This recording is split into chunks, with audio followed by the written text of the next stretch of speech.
Il faut savoir qu'aujourd'hui, le transport est le premier émetteur de gaz à effet de serre au monde, en France. Si on regarde les émissions de CO2 en France, on constate qu'environ un tiers est lié au transport. Et surtout, c'est la seule part de nos émissions qui n'a pas diminué depuis 1990. Il y a un objectif qui est de réduire ces émissions à horizon 2050 de 90%. Pour atteindre nos objectifs climatiques, il nous faut passer de 135 millions de tonnes de CO2 émises actuellement jusqu'à 4 à l'horizon 2050, c'est-à-dire quasiment faire disparaître les émissions des transports.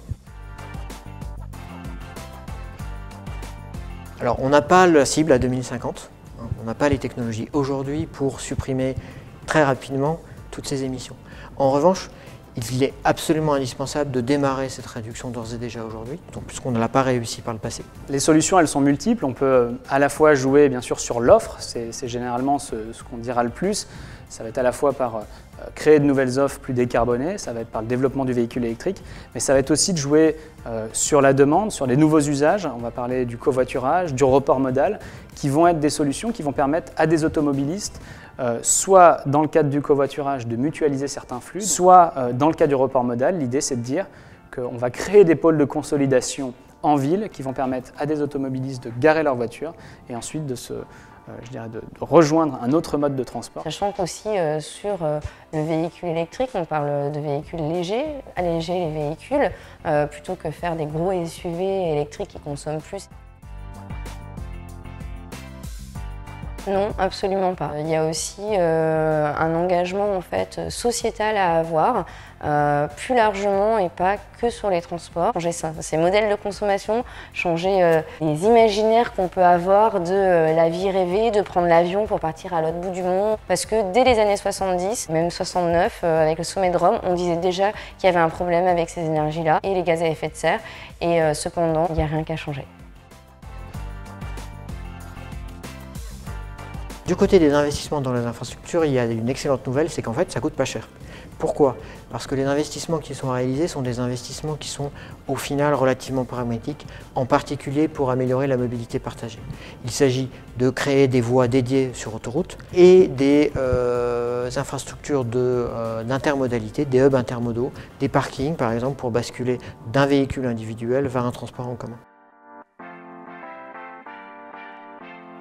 Du côté de la mobilité décarbonée, il faut amener les carburants alternatifs près de l'infrastructure de mobilité. En revanche, c'est des installations qui, si en elles-mêmes ne sont pas très coûteuses, nécessitent d'amener près du réseau autoroutier des puissances très importantes. Malheureusement, c'est un enjeu important parce que le réseau électrique français n'a pas été conçu pour amener des puissances importantes près des autoroutes.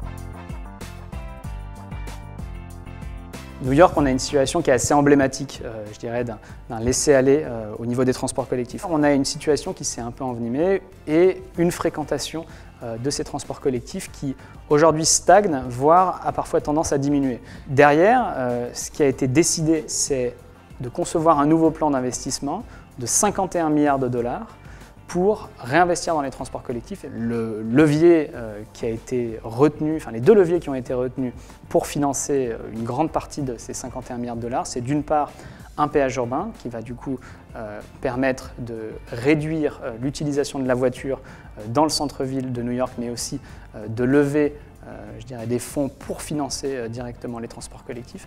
Et le deuxième moyen, c'est ce qu'ils ont appelé une Progressive Venture Tax, qui est une taxe sur les plus-values foncières qui sont réalisées dans le centre de New York et en fait, qui vont permettre derrière de financer les transports collectifs. Donc c'est aussi un des leviers, et notamment sur la mobilité automobile, de dire que ça va être aux automobilistes qui vont causer des externalités, notamment dans les centres urbains, de participer et de contribuer au financement d'alternatives.